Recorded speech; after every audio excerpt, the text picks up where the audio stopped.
Hello guys, welcome back my YouTube channel. और आज हम पढ़ने वाले हैं जो कक्षा 12 हिंदी युवक भारती की जो बुक है उसका जो 11वां चैप्टर है कोख जाया, उसका जो स्वाध्याय है उसके बारे में यहाँ पे हम डिस्कस करने वाले हैं। तो मेरा यही रिक्वेस्ट है बच्चों से, जिन्होंने अब तक हमारे चैनल को सब्सक्राइब नहीं किया है कृपया हमारे चैनल को सब्सक्राइब कर ले और बेल आइकन को भी प्रेस कर ले ताकि जो भी आपको वीडियो मिले वो आप तक तुरंत पहुँच जाए।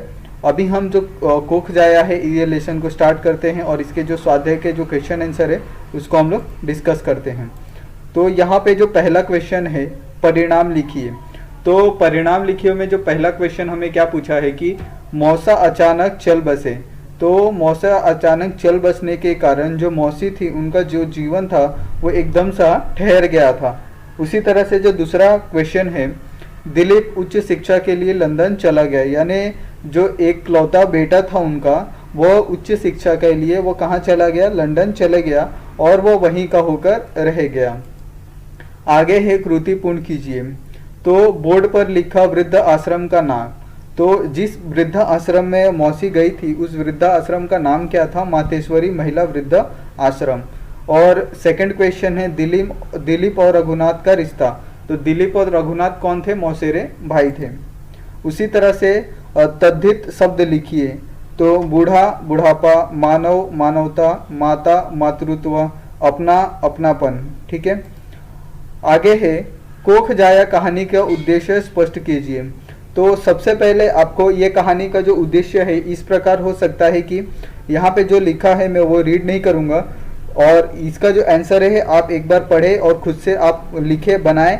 तो इसके बारे में मैं थोड़ा सा बता दूं कि इस कहानी का जो उद्देश्य क्या है कि इसमें एक मौसा मौसी रहते हैं। जिस तरह से एक फैमिली होती है, अगर उस फैमिली में अगर पिता की मृत्यु हो जाती है, अगर उसी तरह से यहाँ पे होता है कि उस फैमिली में उनके मौसा की मृत्यु हो जाती है, उनके डैड की।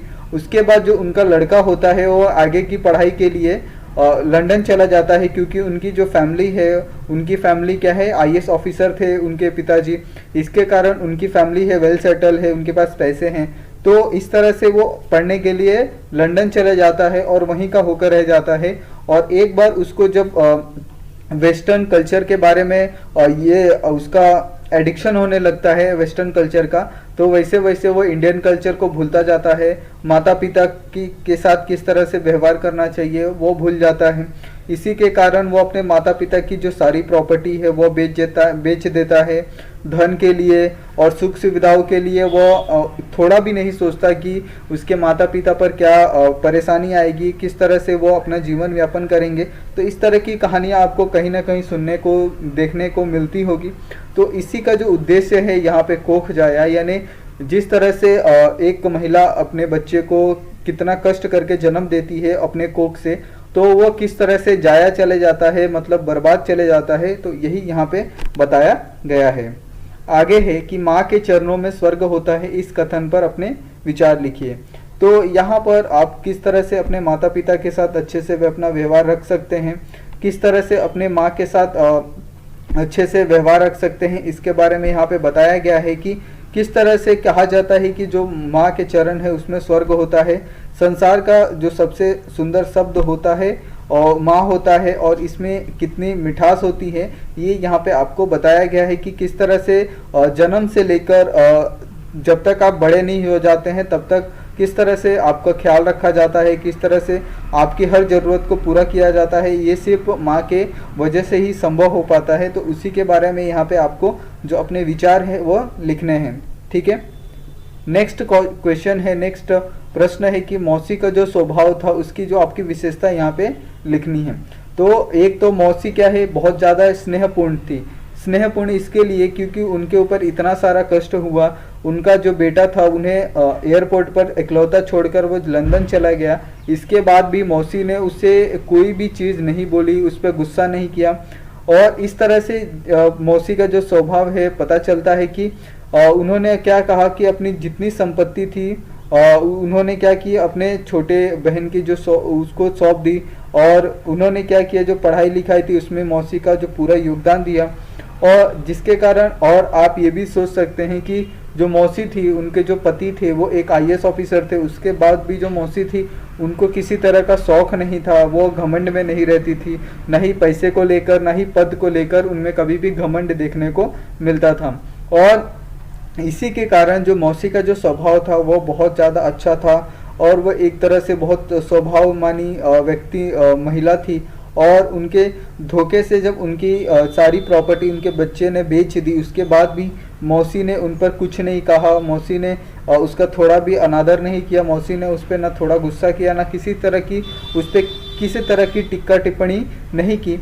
और इसके कारण पता चलता है कि मौसी का जो हृदय था, जो स्वभाव था, वो कितना विशाल है। तो यहाँ पे इस तरह से ही मौसी का जो स्वभाव है वो व्यक्त किया गया है। आगे है कि मनुष्य के स्वार्थ के कारण रिश्तों में आई दूरी, इस पर अपना मंतव्य लिखिए।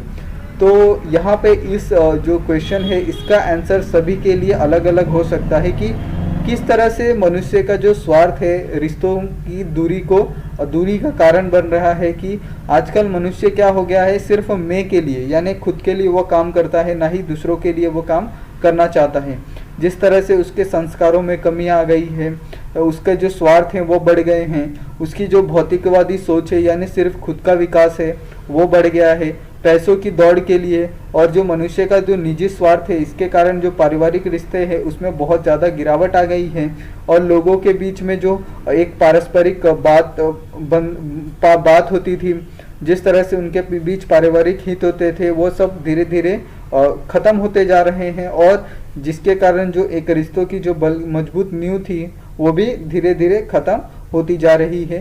तो यही बात यहाँ पे बताई गई है कि सबसे बड़ा जो कारण होता है वो कारण होता है आज की जो हमारा जो कल्चर है वो कैसे धीरे धीरे नष्ट होता जा रहा है। उसी कल्चर के नष्ट होने के कारण आजकल लोगों में भी अलग अलग प्रवृत्ति का जन्म हो रहा है और लोग अपने ही कल्चर से दूर चले जा रहे हैं और जो पश्चिमी कल्चर है उनको अपना रहे हैं, जिसके कारण यहाँ पर लोगों के बीच में, अपने ही परिवार के बीच में उनके बीच रिश्ता खराब होने लगता है, उनके बीच दूरी आ जाती है।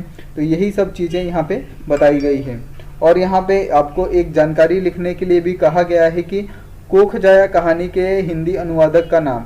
तो यहाँ पर जिन्होंने ये कहानी लिखी है वो अलग है और जिन्होंने ये कहानी का अनुवाद किया है वो अलग है। तो यहाँ पे हमें क्या पूछा है कि उसके अनुवादक कौन है। तो अनुवादक का अर्थ होता है कि जो कहानी का अनुवाद करता है दूसरे लैंग्वेजेज में। तो यहाँ पे उनके अनुवादक है वैद्यनाथ झा जी। और इस कहानी की विधा की विशेषता क्या है यहाँ पे आपको डिटेल में यहाँ पे आपको लिख के बताया गया है। और अगर आप परिचय पढ़ेंगे तो भी आपको इसका आंसर पता चल जाएगा। आगे है निम्न उपसर्गों से प्रत्यय के 3 शब्द लिखिए। तो यहाँ पर जो भी आपको उपसर्ग दिए हैं उनसे आपको 3 शब्द लिखने हैं। तो अतिक्रमण से अतिरिक्त अतिशय, तो अति से आपको कितने शब्द बनाने हैं, 3 शब्द बनाने हैं। नी से आपको कितने शब्द बनाने हैं, 3 से। परा से कितने शब्द बनाने हैं आपको 3। वी से आपको कितने शब्द बनाने हैं, 3। तो उसी तरह से जो पहला शब्द होता है उपसर्ग, उपसर्ग का मतलब ही होता है कि जो पहला शब्द होता है उससे आपको 3 शब्द बनाने हैं। आगे है निम्न प्रश्नों से प्रत्यय के 3 शब्द, यानी जो प्रत्यय हैं यानी बाद वाले शब्द हैं। जैसे यहाँ पे एक का उदाहरण दिया है कुपात्र। तो यहाँ पे आपको जो पात्र है उसके संबंध में आपको 3 शब्द बनाने हैं। तो यहाँ पे आपको इसी तरह से यहाँ पे प्यारा, दुलारा, घटिया, उड़िया, विदेशी, गुजराती, शासकीय, राजकीय, रासलीला, रंगीला। तो यहाँ पे इस तरह से यहाँ पे हमने 2-2, 3-3 शब्द यहाँ पे आपको बना के दिए हैं। और एक शब्द जो है आपको उसी टेक्स्ट बुक में आपको मिल जाएगा। और यहाँ पे हमने जो 2 शब्द हैं वो यहाँ पे लिख के दिए हैं। तो इस तरह से जो हमारा ये प्रश्न उत्तर था यहाँ पे हमने ये पूरा कंप्लीट कर लिया है। ठीक है, तो ये रहा हमारा जो प्रश्न उत्तर था, इसको हमने पूरा देख लिया है। अगर आपको ये प्रश्न उत्तर अच्छा लगा हो तो वीडियो को लाइक करें, चैनल को सब्सक्राइब करें और अपने दोस्तों के साथ भी इसको शेयर करें। और आप सभी का ये वीडियो देखने के लिए बहुत बहुत धन्यवाद। अगर आपको कोई भी डाउट है तो आप हमें कमेंट कर सकते हैं या फिर हमें इंस्टाग्राम पर पर्सनल मैसेज कर सकते हैं। ठीक है, मिलते हैं नेक्स्ट वीडियो में, तब तक के लिए आप सभी का बहुत बहुत धन्यवाद।